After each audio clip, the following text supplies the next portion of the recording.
Continuing our discussion on the liver, the project manager. In our first discussion, we had a look at what the liver does with the food that we're eating. We also did an assessment on food and how the body uses different foods in slightly different ways. Now we're going to have a look at what the liver does with what's coming out of your body. And all of us, it's inevitable living on planet Earth today, have environmental poisons in our body.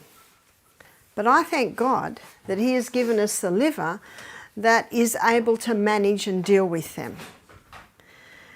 At Misty Mountain Health Retreat, our guests come in on Sunday, they have a lunch on Sunday, and then Monday, Tuesday, they do a fast. And this is mostly vegetable with a little bit of fruit juices every couple of hours. And what I'm going to do now is I'm going to describe to you what happens when a person goes on a fast. So when a person goes on a fast, even though we're giving them fresh vegetables with a little fruit every 2 hours, so they have 5 a day, they have 8, 10, 12, 2 and 4, and then at 6 o'clock at night we serve a broth. And I did talk about the broth and the stinging nettle in the broth. So we're giving them a lot of nourishment. In fact, we say to our guests, you couldn't eat in a day what we put into your juices. So it's high nourishment. But it's still not enough. And so what happens is the liver starts breaking down the fat stores. Starts breaking down the fat stores to give the glucose that the body needs to run on. But do you remember what I said in the first lecture, what's stored in the fat stores? Environmental poisons. And that's why when someone goes on a fast, often their breath is not very nice, their body odour can be a little strong, what they're leaving in the toilet can be very strong, because their body's starting to break down those fat stores. And those fat stores that release the environmental poisons are in a fat-soluble state. So most poisons are in a fat-soluble state. And the body cannot release it as a fat-soluble toxin. The liver has to break it down into a water-soluble state. And as a water-soluble state, it can be easily urinated out, sweated out, come out via the colon. So what I'm going to describe to you now is the 3 phases of the liver detox. This information has only been known since about 2010. So phase 1 basically begins probably within about 24 hours of no food entering the stomach. So we give our guests their main meal at 1:30.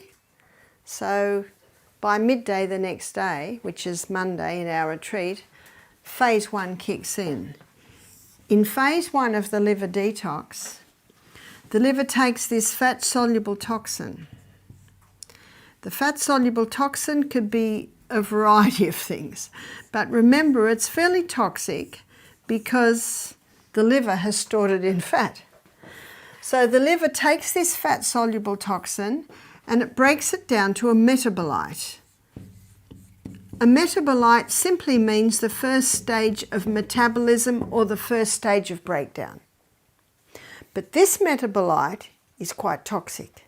This metabolite can be 100 times more toxic than it originally was. That is definitely so with alcohol. This metabolite creates a lot of free radicals. And free radicals are damaging to the tissues.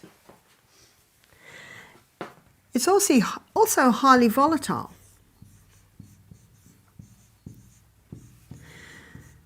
Because of this, your liver has certain needs. So let's discuss the needs that your liver has at this stage, because this is quite toxic, this metabolite. So the liver needs antioxidants. What's an antioxidant? Antioxidants are very high in electrons. And a free radical is basically an atom missing an electron. And when an atom is missing an electron, it grabs an electron from the next atom. And then that atom grabs one from this. So you've got this chain of free radical action that can be damaging to the tissues.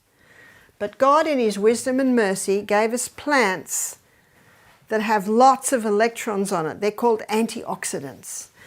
And the plants that have the highest antioxidants, in fact, one antioxidant is called beta-carotene. So beta-carotene, the plants that it's found in is your dark green and your dark orange vegetables. So the majority of juices that we give our guests are 80% carrot, 10% apple and 10% celery. And our celery is very green, like your celery out in the garden, dark green. 80% carrot, 10% apple, it's usually the Granny Smith, and 10% celery. We have to be careful we don't put too much celery in our juices because our celery is so strong. Do you use the leaves and the... Yes. We use the leaves more than the stems. So that juice is very, very high in beta-carotenes. We also give our guests a shot of green barley every second juice. That's very high in beta-carotenes. Most of our juices that we give our guests are either green or orange or red. So your beets are high in the beta-carotenes. So your beta-carotene is one of the most famous antioxidants. Vitamin C is also very famous. The vitamin C should be the whole C. What do I mean by that? Not just ascorbic acid. Taking ascorbic acid is like getting an envelope in the mail that's empty. When you find ascorbic acid in nature, you'll find it with bioflavonoids. So when you use vitamin C, it should be ascorbic acid with bioflavonoids. So that's your whole C. You've heard of Linnaeus Pauling. He became very famous on his work on vitamin C. It was always the whole C. How do you give that vitamin C? Is it like a tablet or? It's in a powder, and we usually mix it in with the green barley. Yes. What can we do when we don't get to the tablets or powders, but only from the nature? Well, you can get it in nature. In fact, the homegrown vegetables certainly do have it. But on a detox, we try and give a higher dose going through the detox. How much do you use? Is it 1 teaspoon and? Well, usually half a teaspoon, maybe 1,000 milligrams twice a day, something like that. That's of the whole C. And vitamin E is also an antioxidant, like beta-carotene and vitamin C. These are the 3 most famous antioxidants. Vitamin E is a fat-soluble vitamin. The way you remember your fat-soluble vitamins is ADEK, A-D-E-K. A-D-E-K are your fat-soluble vitamins. And with our guests, every second juice, we give them a little protein powder in a little soy or almond milk with a bit of coconut cream. So in the almond milk and in the coconut cream, they're getting vitamin E. You will understand that as we go through this. Now, minerals are also necessary in stage 1, and so is vitamin B, but they are not antioxidants, so I'm drawing them sideways. So where are the guests getting the minerals? We suggest and encourage our guests to have a little Celtic salt before every glass of water. The broth that they're having at night is incredibly high in minerals, especially if you put stinging nettle in there. So they're getting their minerals there. And if you can put your homegrown celery in, very, very high in minerals. So that's where the minerals are happening. And we also do a liquid vitamin B.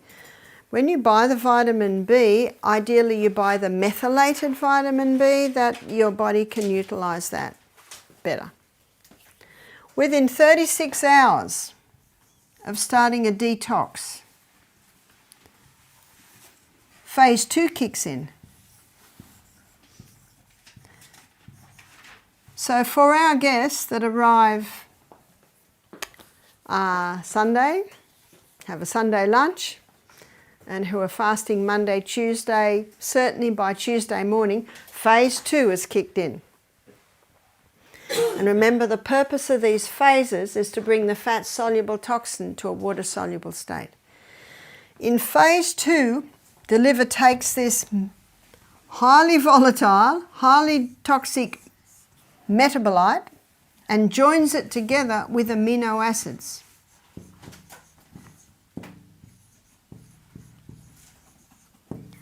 The union of the toxic metabolite with the amino acids, like a joining together. The medical term is conjugate. A joining together, that produces the water-soluble state.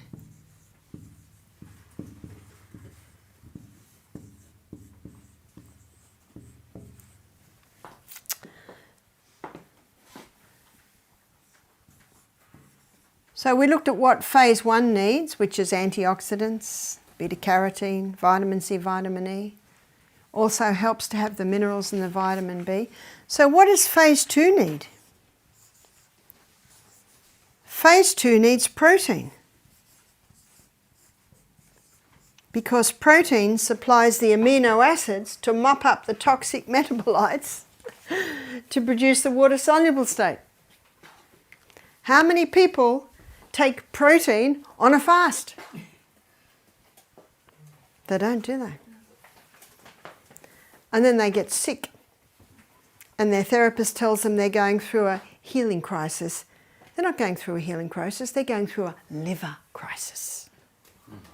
Because if you don't supply the protein within 48 hours of starting a detox, if you don't supply some protein, that person can suffer 25% liver function loss. What happens is the liver starts to break down to supply the protein needed. Whoa, this is important. A guest said to me, this explains. I went on a 10-day water fast with a doctor in Sydney. She said within 36 hours I started vomiting and diarrhea. And all the therapists said, you're going through a healing crisis. This is good. She was so sick. So sick. Yeah? So you never recommend only water fast? No, we don't. Can you see why? Because as you're revealing the fat-soluble toxins in students, we have more fat-soluble toxins today than ever.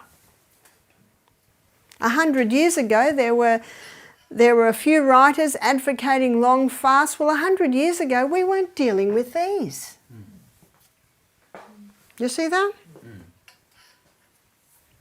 So if one fasts within a day or two, they have to have these proteins? If you did a day's fast, you could probably get away without it. I tell our guests this, and I think it's a very important statement. We nutritionally support your liver to effectively detoxify you. Yeah. We nutritionally support. Now, if we have the Vietnam vet do our program, do you know what I do? I give him a protein drink every juice. Because the more fat-soluble toxins, the more metabolites, the more amino acids he needs. And what we do is we buy a pea protein made out of pea, legume, pea protein, and we put it with almond milk or soy milk and a little coconut cream and a drop of stevia, which gives it a tiny little bit of a sweet. And when the guests drink it, they go, "Oh, this one's nice," compared to the green barley.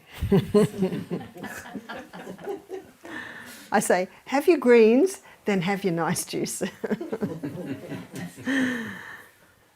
So on Monday, we give them green barley at 8, 12 and 4.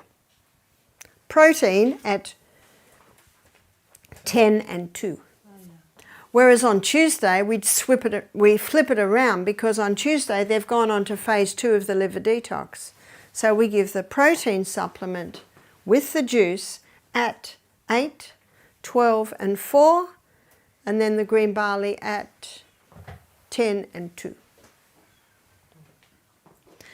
And I usually give this lecture on Tuesday morning as they start to go through the 3 phases of the liver detox.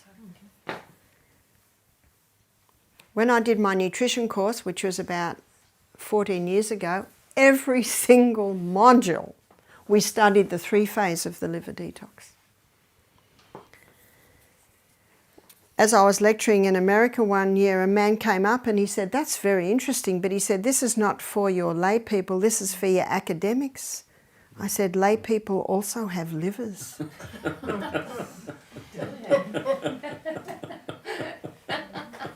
Now let's have a look at the 3 essential food groups. What are the 3 essential food groups? Fibre. Fibre contains all these antioxidants in our vegetables. Protein. Protein is essential for phase 2 of the liver detox. Fat. We need the fat for our vitamin E.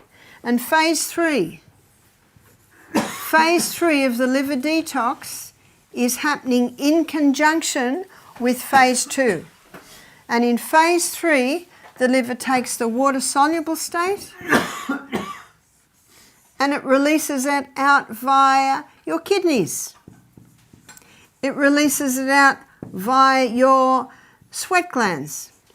It releases out via your colon.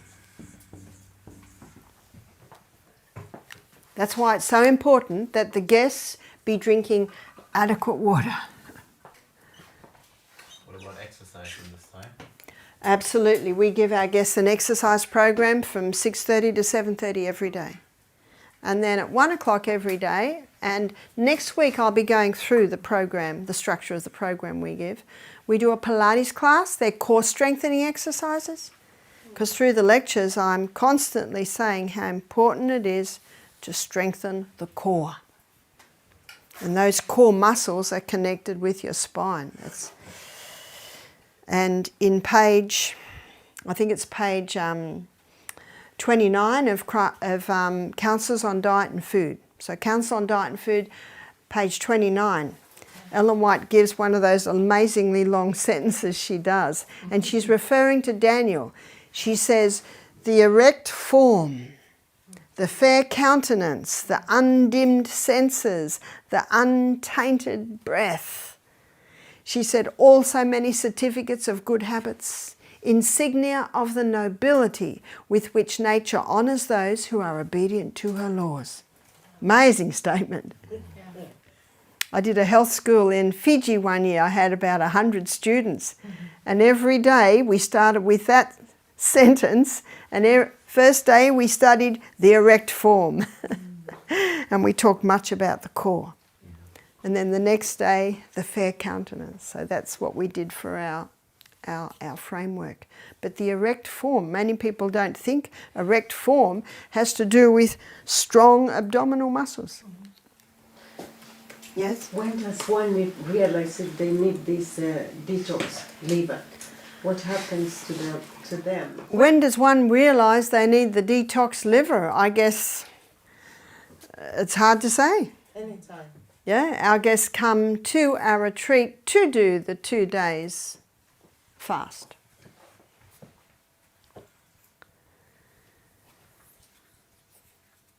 The reason why I mention the water is because you need to be well hydrated for your kidneys to be able to release, and you need to have the water, so you got the water in you for the big sweat in the steam sauna. That's why the steam saunas, I believe it's an important part of the detox. And also, having adequate water helps to keep the colon going. So this also explains why people get sick on detoxes if they don't nutritionally support their liver. Yeah? Is there also some literature about these 3 phases? Sorry, say that Is again. there also some literature about these 3 phases? We do have some books in America that talk about, in Australia. Dr. Sandra Cabot, she's a very famous Australian doctor, but I know her books have gone worldwide. She's got a book called The Ultimate Detox, where she talks about the 3 phases of the liver detox. Henry Osaki, he's got a book called, I think, The Nutritional Elements for Physicians. He talks about the 3 phases of the liver detox. My book, Self-Heal by Design, I devote a whole chapter to the project manager where I explain the 3 phases of the liver detox. Yes? No, I forgot. I have a question. You don't do longer fasting, you just do it for 2 days. That's right. Can you see why? Because if we go any longer, too much fat-soluble toxins can be released. And I was doing a study, which was on a study that had been done from many of the fasting experts in the world today, and they all agree that it is better to do 2 days every week than a 10-day fast. So that's what you do. Yeah. In the second week you do. Well, our guests will come for 1 or 2 weeks, and if they come for 2 weeks, they do 2 lots of 2-day juices. We had a man come recently, and he wanted to do a 6-day fast. So he did. It was his choice. And what happened? He was fine, because we nutritionally support him.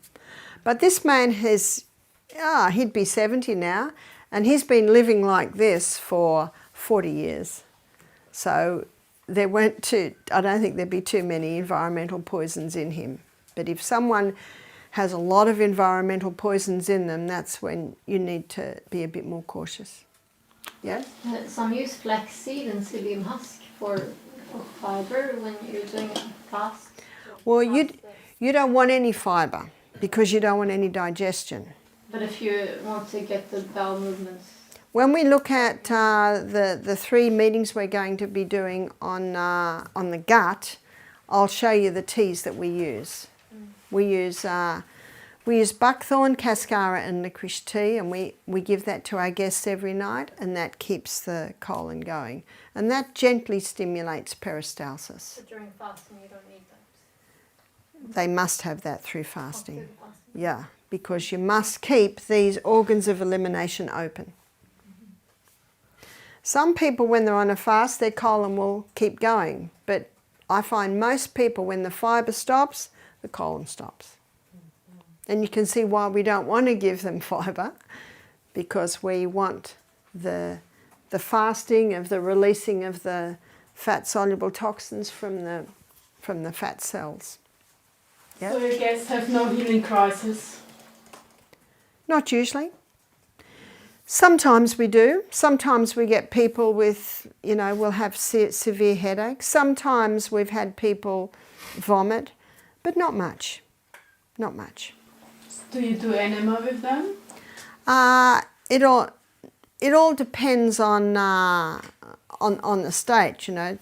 Some people get diarrhea. We're not going to do an enema on them if they have a diarrhea. But we have a colonic irrigation set up at Misty Mountain, so we do colonic irrigations. With the fast or the whole time they are there? Pardon? With the fast, or are you talking about the whole time they have colon irrigations? A lot of our guests choose not to have a colonic irrigation. So our guests choose, and also our health director, might advise.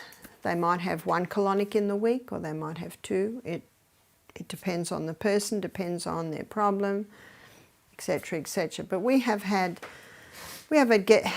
return guests say to us that they did the fast.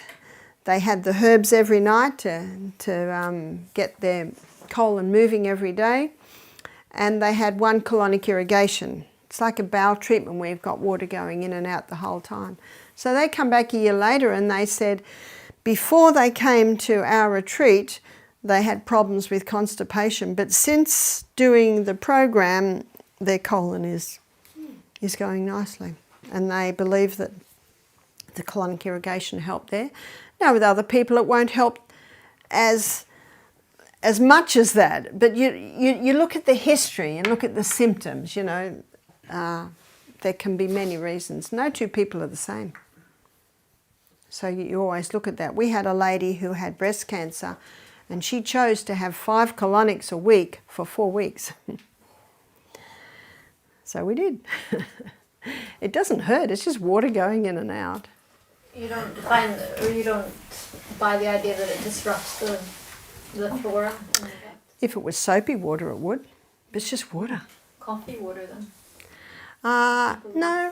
No. We sometimes do a coffee enema, and what the coffee enema does, it stimulates the liver to drop waste. So a person who has a coffee enema, if you do a colonic on them, you can see the bile coming through. But not everyone chooses that, not everyone wants that, so we certainly go with what the person desires and what they want. Can you measure to what extent the liver functions? No. No? No, we can't really measure it, but often the symptoms will tell you. You know, severe liver problem is when the urine goes a bit dark and the stools are almost light like clay. That's severe liver problems. But most people that don't have them that severe come back a little bit, so it's not quite as severe. They get very nauseous, especially when they have any fats. So there are some herbs that you can give people to boost liver function. So let's have a look at the herbs. And remember Psalm 104 verse 14, where the Bible says that God gave herbs for the service of man.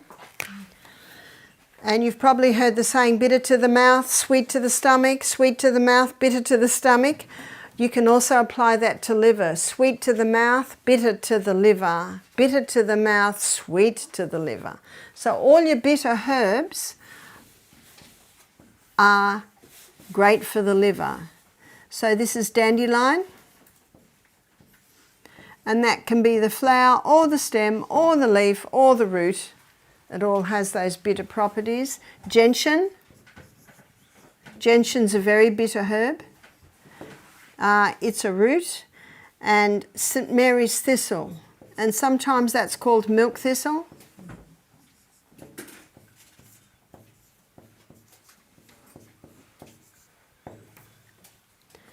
So we have a herb company in Australia. It's called MediHerb, and it's a practitioner only one, but you can get tablets, herbal tablets, and they have one herbal tablet that has all these herbs in it. And if we get someone that's got liver pain, gall pain, we get them to suck on those bitter herbs. Very bitter, but it seems to bring relief. Should they not swallow their tablet? Well, if they suck it, they'll access it quicker. That bitter in the mouth. They don't like it, but when they get the relief, they like it. Yeah. Is it the same when drinking, for example, dandelion juice? Some bitter herbs? Yeah, juice? yes. Is it the same? Dandelion juice is very bitter. Yeah, that's No, why. you put it head in the same way. Yes, yeah. Was it the root you should use or that sort of St. Mary's thistle is the seed, gentian is a root, and dandelion is usually the root. If you made a tea out of that, it's very hard to drink because it's so bitter. Yeah?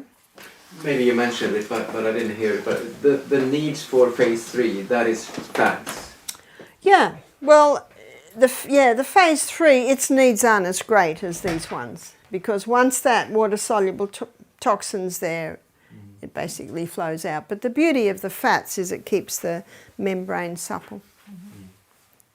But what about artichoke? Yes, artichoke. Artichoke's a good one.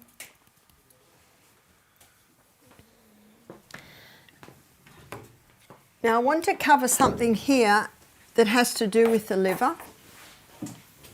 And it's an important point because there are so many misconceptions about this subject. The liver is the organ that makes cholesterol.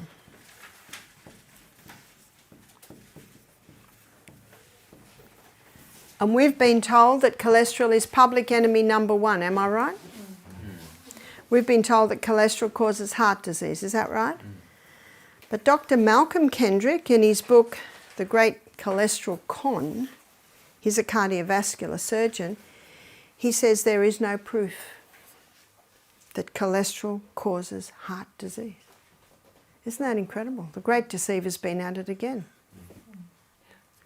So what I want to do is I want to explain what cholesterol is. 80% of the cholesterol that the liver makes is made from glucose, and 20% of the cholesterol that the liver makes is made from fat.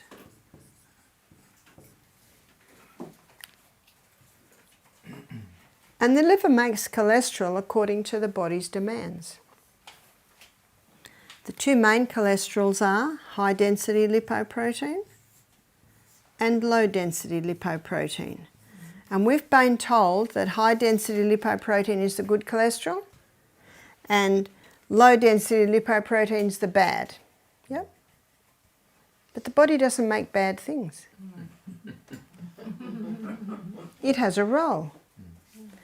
So the reason why high density lipoprotein is being called the good cholesterol is because it is the carrier. And it is the carrier of excess cholesterol back to the liver. Whereas LDL, its role in the body is that of a repairer and a rebuilder.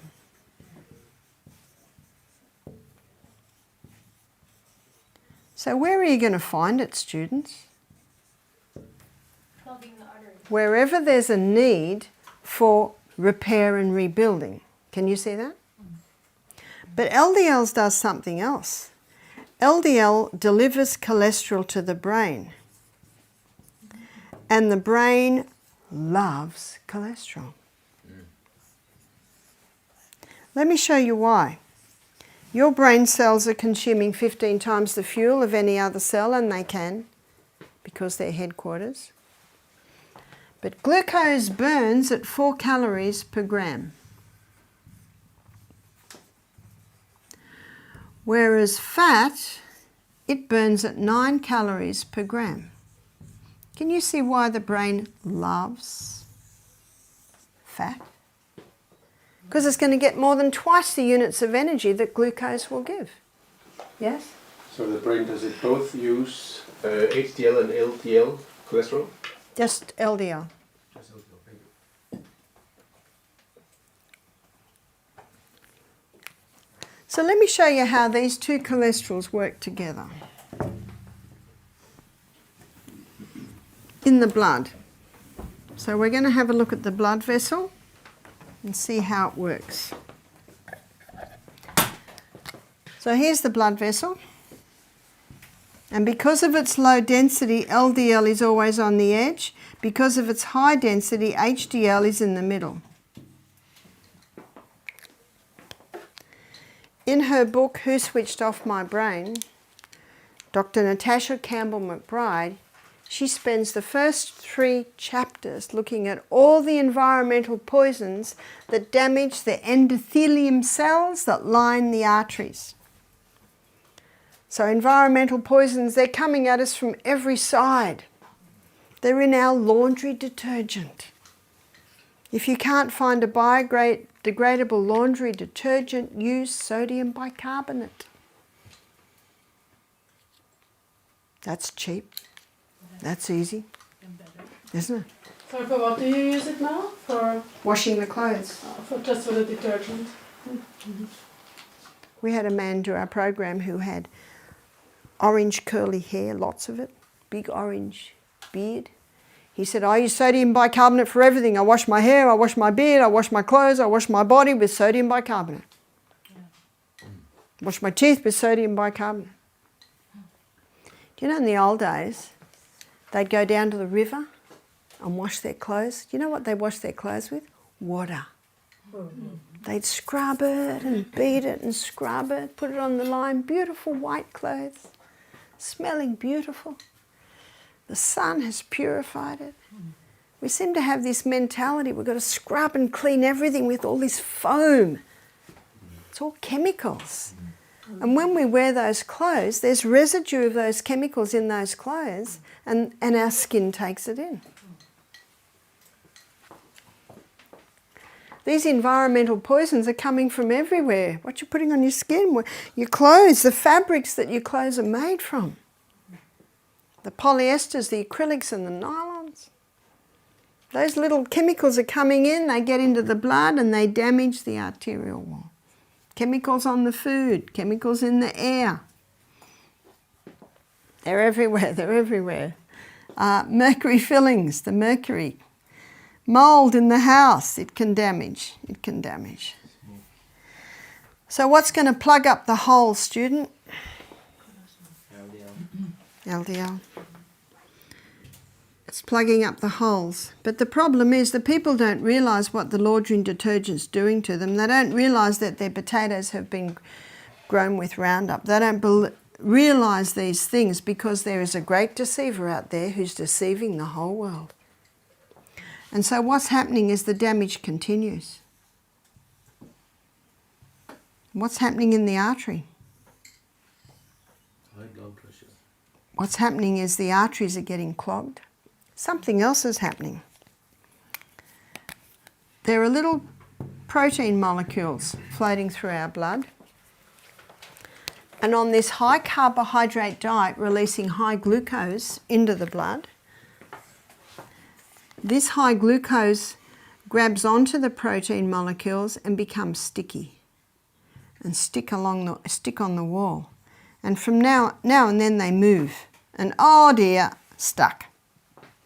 That's the number one cause of a stroke, and it's the number one cause of heart disease.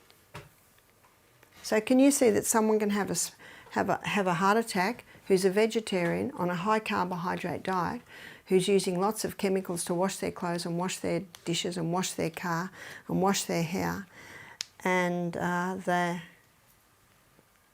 one says, how could they have had a heart attack? So I didn't get the last part. How was it with the proteins? In your blood you've got little protein molecules, and on a high carbohydrate, high sugar diet, there's too much glucose in the blood. And so what it does, it connects with the protein molecules and becomes sticky.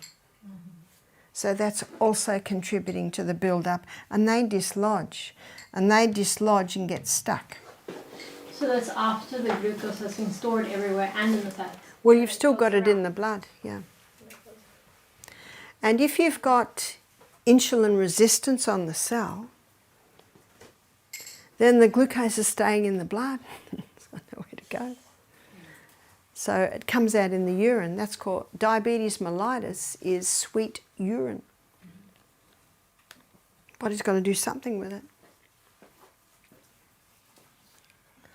To blame cholesterol for heart disease is like blaming the fire trucks for the fire. It's only doing its job. Yeah? Is it also true that hybridized wheat, modern wheat, can do the damage to the blood vessels that we're talking about here? Because that is what I've heard. So why? Why would the hybridized wheat do that? Because in the hybridization process, the starch structure was changed. And the starch structure in the hybridized wheat gets the blood sugar level up higher than sugar. So that's why the hybridized wheat does it. And how many of these are hybridized wheat? And how many of these is a combination of hybridized wheat and sugar? All your pastries, of course sugar, but even your savoury pastries have sugar in it for the yeast to grow. That's the beauty of the sourdough bread. You don't have to put any sweetening in that. Because the sourdough culture, it grows on the grain, the gluten in the grain. It's the #1 killer in the world today, heart disease. But can you see it's not one thing that's causing it? It's a whole lot of things. A whole lot of things. Yeah? Was there a special reason why the glucose glues to the protein? It appears that that's what excess does. In her book, in her book, Put Your Heart in Your Mouth, it's called. Dr. Natasha Campbell McBride. She talks about this. At the end of this, at the end of my series this morning, I'll write the books that I've quoted up on the board. So, heart disease, stroke, is the #1 killer in the world today. What are they doing to try and get those levels down? What's medicine doing? Stop the fat. And stop the fat. Is that right? Stop the fat. Where did this come from? 1953? Ansel Keys in Minneapolis. He first put forward that it's saturated fat that's causing heart disease. And when he did his research, he just picked the countries that had the results he wanted. He had to eliminate the Zulus. You see, they live on blood, meat, and milk. 0 heart disease. Mind you, they don't live long and they have other problems, but they don't die of heart attacks. So it can't be the fat. And he had to eliminate the French and the Norwegians that love their dairy because they didn't have as high a rate of heart disease. So you can see what Ansel Keys did. He just picked the countries that appeared to support his theory. But the fact is, it's not the butter on the bread, it's the bread under the butter. It's not the olive oil on the pasta, it's the pasta under the olive oil. Fat's been shot because of who it hangs around with. So what the authorities have done, they've put everyone on a fat-free diet, low fat, yeah? What does God say about that? Have you ever done a Bible study on olive oil in the Bible? He used a lot of olive oil. Especially go to the story of Elijah. And what did God do every night in the widow's cruse? He put olive oil in it. Who put the oil there? God did. What's God saying about olive oil? No, I don't think he put a litre of olive oil in there. Just a little. It's a concentrated food. You don't need much. But you do need it, yes? But our problem nowadays is that we just eat too much of that, the same as we eat too much of the carbohydrates, so we eat too much of fat. So that's the problem. Yeah, but what fats? And I think that's just a question of moderation. But so the question is, what fats? I don't know anyone that drinks half a cup of olive oil, do you? Actually, No? if you cook a lot with the oil, then maybe this will be a Well, half. I don't cook with oil.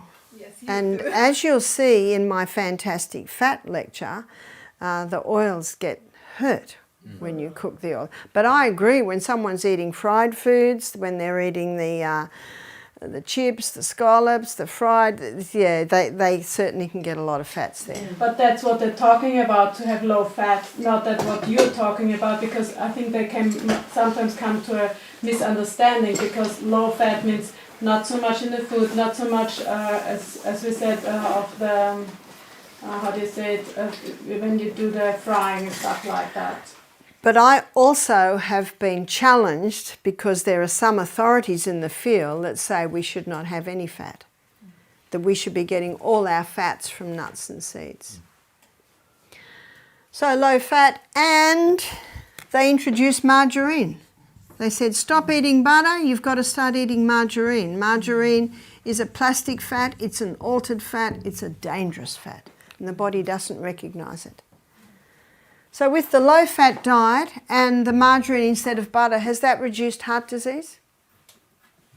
Made absolutely no difference. If anything, cancer rates are coming up almost equal to heart disease since the margarine has been brought in. Okay, we've got another one to reduce heart disease. They've lowered the levels.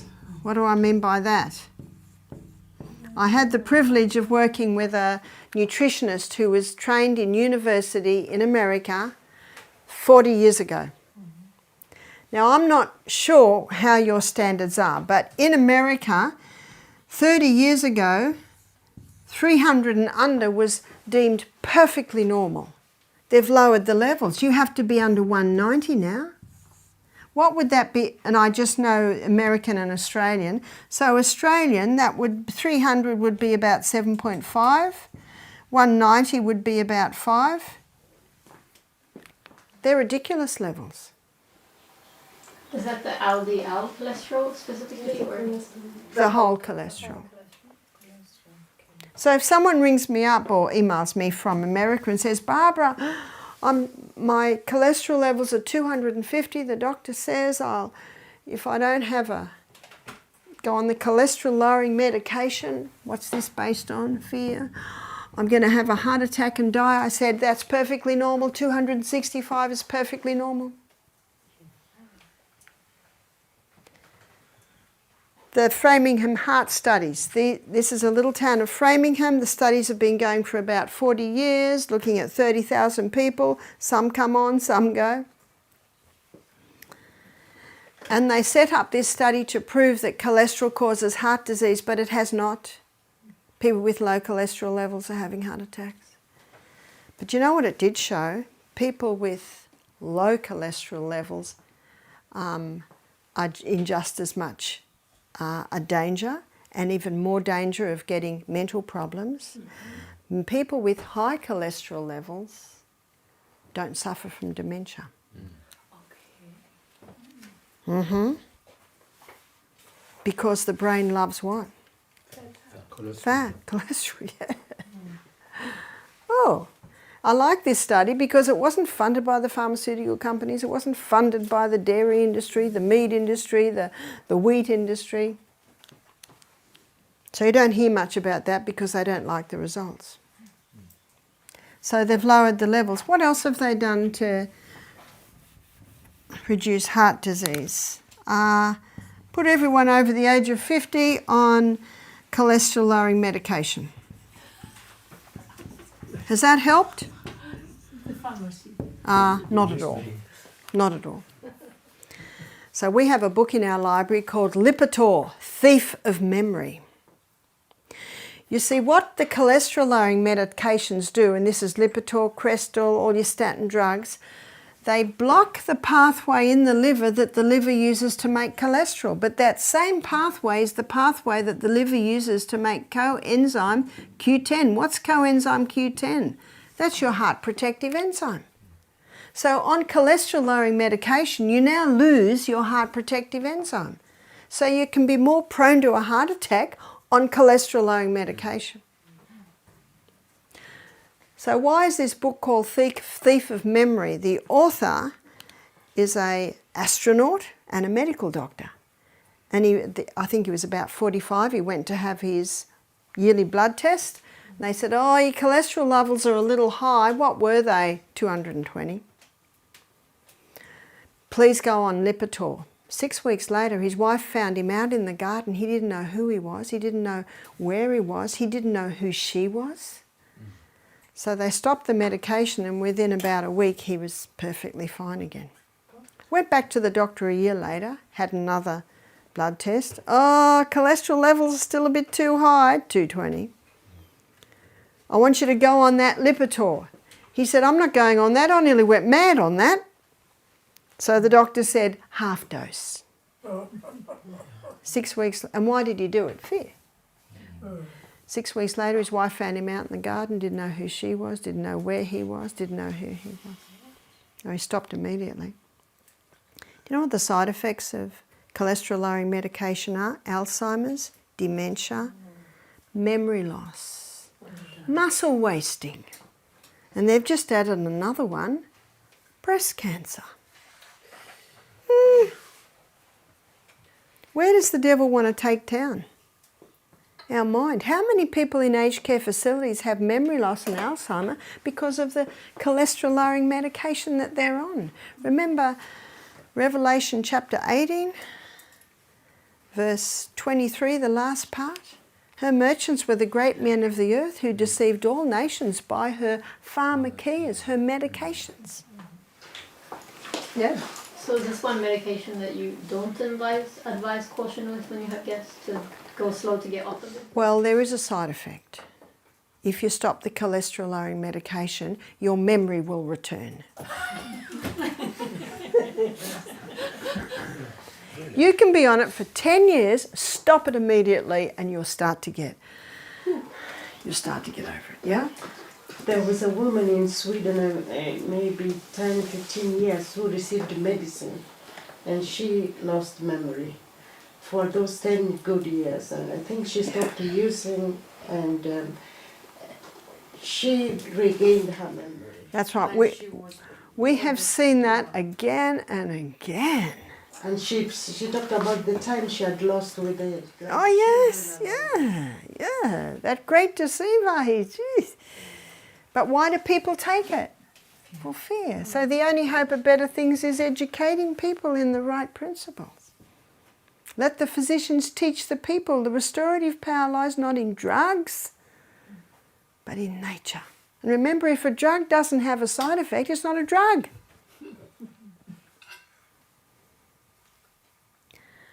And so with all of this, surely that's lowered heart disease. Not at all. Not at all. We're diagnosing in Australia 1,700 cases of dementia, Alzheimer's every week. That great deceiver is taking down the minds of people. Mm. I've never had a cholesterol test. I don't even know what it is. I'm just not really interested to know. Yeah. My doctor kept on nagging me about my cholesterol, and 3 years back she said, you need a medication. I think this medication is almost everyone in Sweden. Statins. That's right, the statins. Yeah. And then she gave me that medicine. I didn't buy it.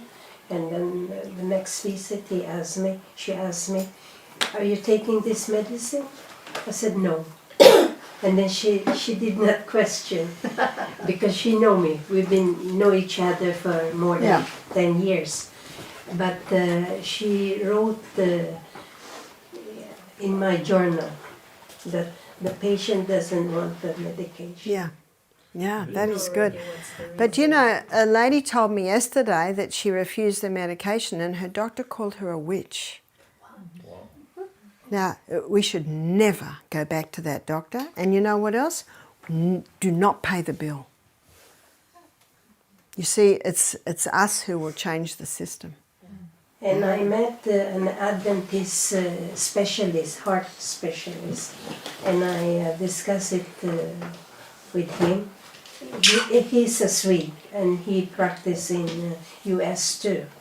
And he said, send me your journal about this cholesterol.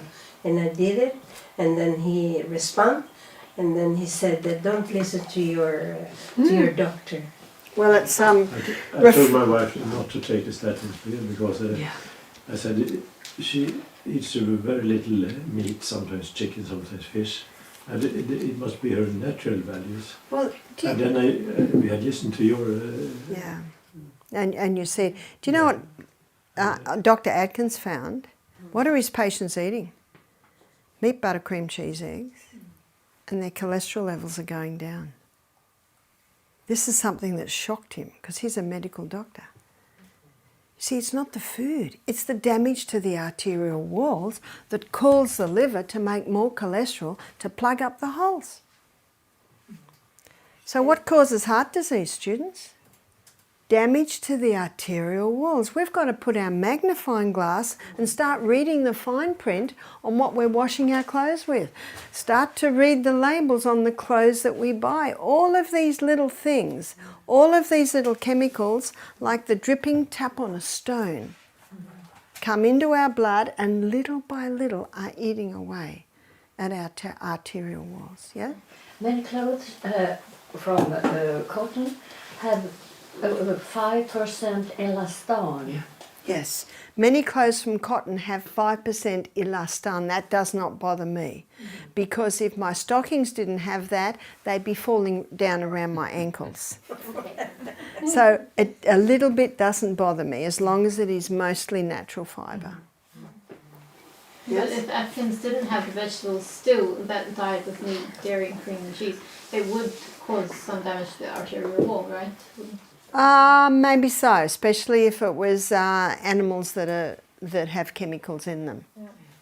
Because it's the chemicals. And It's he not maybe the... was doing this diet before the worst of the chemicals and the sickness. That's quite possible. That's quite possible. Yes, I do not advocate the Dr. Atkins diet. No. What interests me is his science, because his science is correct, which is the science that I have showed you today. But it is an interesting point that none of his patients died of heart disease. And yet if the saturated fats, the animal products were causing heart disease, then they would. But as Julia says, that it's the state of the cows. Remember the healthiest couple that came to our program were the meat, organic dairy producers? Do you know what they said to me? When our milk goes to the factories, they have to totally wash everything before the organic milk goes in. And I am not interested in drinking organic milk, but it's just interesting to know, why were this couple so healthy? Because they ate all organic, they had no chemical fibres, they had no chemicals on their property, they had no chemicals in their home. And sometimes I think these chemicals are the hidden enemy that people aren't realising. We've been deceived. We've been greatly deceived. And remember what I also said, they've got a big problem today in the rubbish or the landfill, that the chemical fabrics aren't breaking down. It's 50 years later and they're not breaking down. And those poisons can go into the soil. A friend of mine is an organic herb grower, and she went to the tip, we call it the tip, is that what you call it? And she got some carpet to put in the rows to keep the weeds down between where she grows her herbs. And every year her soil is tested, and they tested her soil that it had chemicals in it, and she lost her organic status. And it came out of the carpet. So even carpets, we have to be careful in every area, yeah? I have a question related to liver cleansing. So the process you have mentioned now so far is the liver will cleanse as part of a fasting process. That's right. But there are certain, at least two methods I know of, that focuses on just liver cleansing without doing the fasting. Yes. Could you comment on doing liver cleansing without doing fasting? Well, most liver cleansing is done in conjunction with fasting, and it can be done without the fasting, but it is advised that we do. But there is one liver cleansing that's very well known, and that's drinking the half a cup of lemon juice or grapefruit juice and half a cup of olive oil before going to bed at night. So what happens and why that does cleanse the gallbladder, it's really the gallbladder. So much oil comes in that the gallbladder goes almost into a crisis and spits out a huge amount of bile to cope with this huge amount of oil, and in the process it's spitting out the stones. Basically that's the theory, and it has been used for a couple of thousand years.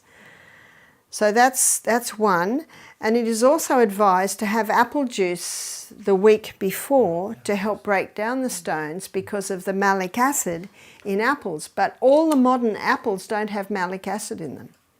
So the only apples that would give you the malic acid to help break the stones down would be from old trees. And if you buy an old orchard and you prune it heavily and manure it well or compost it well, in 2 years you can get some beautiful fruit. So that is one method. It's very important too that the next day that the person takes something for their bowels to move, and they know when the stones have come out because they can hear clunk, clunk in the toilet. And of course there's a word of caution often from the fasting authorities or those that suggest this, that if it's a large stone it could get caught in the bile duct, and that can cause quite a lot of pain. But in the people I know that have done it, they've done it quite successfully. And then some people gather it all. They gather their feces to check, and there are all these little green jelly type things. Do you know it's really just the combination of the olive oil and the bile produces those little green things, and they think they've lost a lot of stones, but actually they haven't.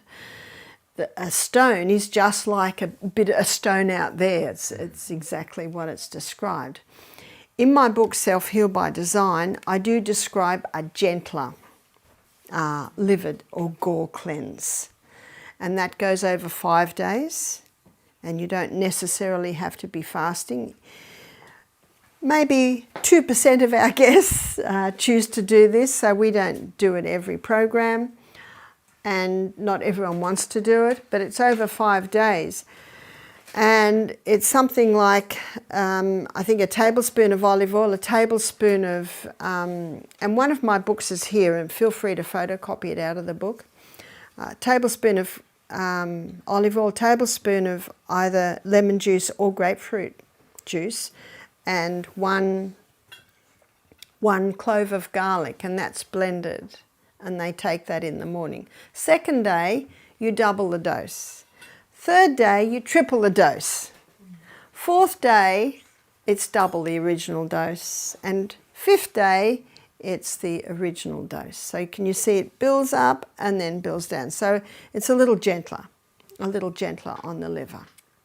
Yeah. We could also help with a big gallstone, which is about 3 centimeters long and 1 centimeter thick. So with a big gallstone, what the person can do is wear castor oil compresses, and that's under the right rib. That's where you live. So you would probably want to wear that for about 3 months at least before you consider doing the gall cleanse. What about the hot water flush? What's the hot water flush? I think it's called hot. It's also a kind of detox that you add a spoon of salt in the lukewarm water and you drink it. Okay, so what that is the seawater flush. And there's one retreat that I worked at that used to do that. And you have 2 litres, one third is pure seawater, 1/3 is hot water, and 1/3 is plain water.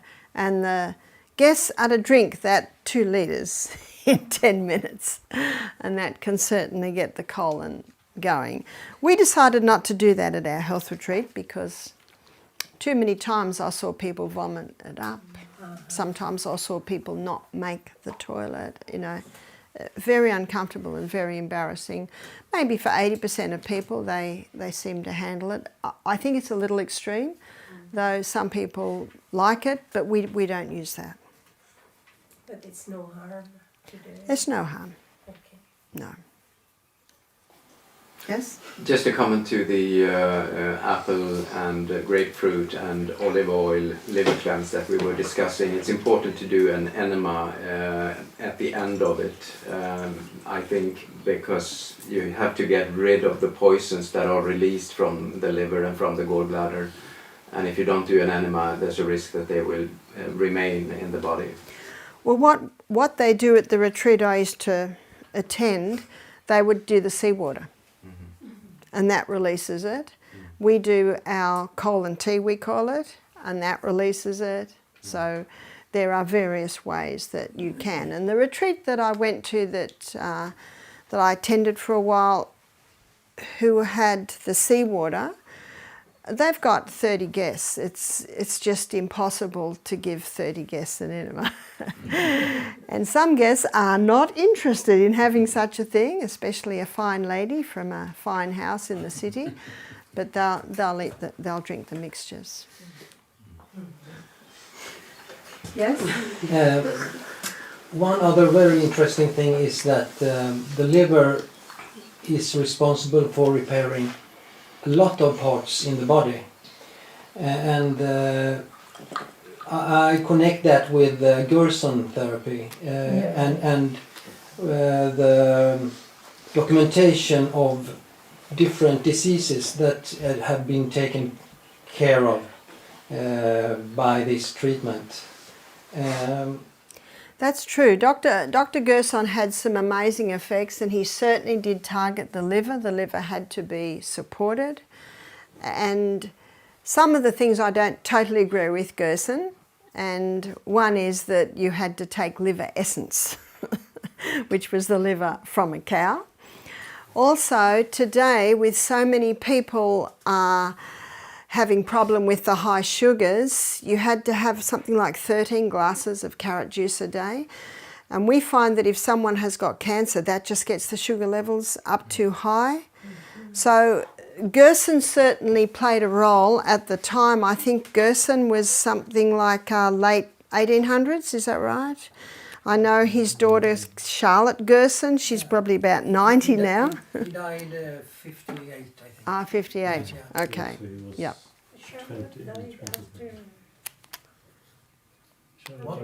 Charlotte Garson. Yeah. Died just a few years ago. Yeah, okay. She was Okay. 90 something. Yeah, she has already passed, and she's allowed to at that age. So what was good that he did?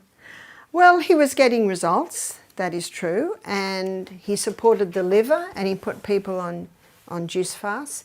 What was interesting was he found that with his cancer patients, if they had sprouts, then they stopped repairing so quickly. And what he put it down to was that in the sprouts, and this is not Brussels sprouts, these are like bean sprouts, he found that in the sprouts there was a little chemical in there that the plant releases to protect bugs from eating the new shoots from the sprout. But from what we know now, that there are many sprouts, especially the ones you buy, that can have mold in them. What's the name of the chemical? I can't tell you. Okay, yes. Okay. So one of the methods Gerson is working with is coffee enema. So can you please comment on that Can I method? please? Because coffee is not good for drinking. But Well, the good is it news okay is it's no good that way, but it's okay the other way. Why? Why? Because when coffee goes into the colon, the portal vein picks it up immediately, takes it to the liver, and it causes a reaction in the liver to throw off waste. And so it works totally different the other way. And Max Gerson, in his book, he gives a story about, I think it was in the First World War, there were big tents, makeshift hospitals, and the nurses had to give enemas to a lot of the patients because the medication was constipating them so much, and they'd run out of water. And one nurse said, "Look, we've got a lot of coffee left over. Let's just give them coffee enemas," because they'd run out of water. So they gave coffee enemas to all the patients. And over the next hour, the patients all said to the staff, "What have you done? Our pain levels have all reduced by 50%. So if I get someone who's got a very severe migraine and we can't, through all our hydrotherapy treatments, seem to bring relief, we'll give them a coffee enema, and that will bring the pain levels right down. Sorry. There are examples of very interesting results. It was one patient that had emphysema, I think the name is, and he had only 30% of lung, what do you call it? Yeah, left. So he went on this therapy, and after some months treating himself at home, he regained 30 or 40% of lung capacity. It was destroyed before, and the doctor said that you will live 1 or maybe 2 years more, and he could not understand how this could. It is a miracle. It is a miracle for that to happen. That is certainly true, because once the alveoli are dead in the lungs, they cannot regrow. You would ask yourself, what is the liver really responsible of doing? Can it repair a lot of more stuff than we know now, or? It's quite possible. Yeah. This Absolutely. human body is an amazing piece of machinery. Yeah. Exactly. So students, look after your liver.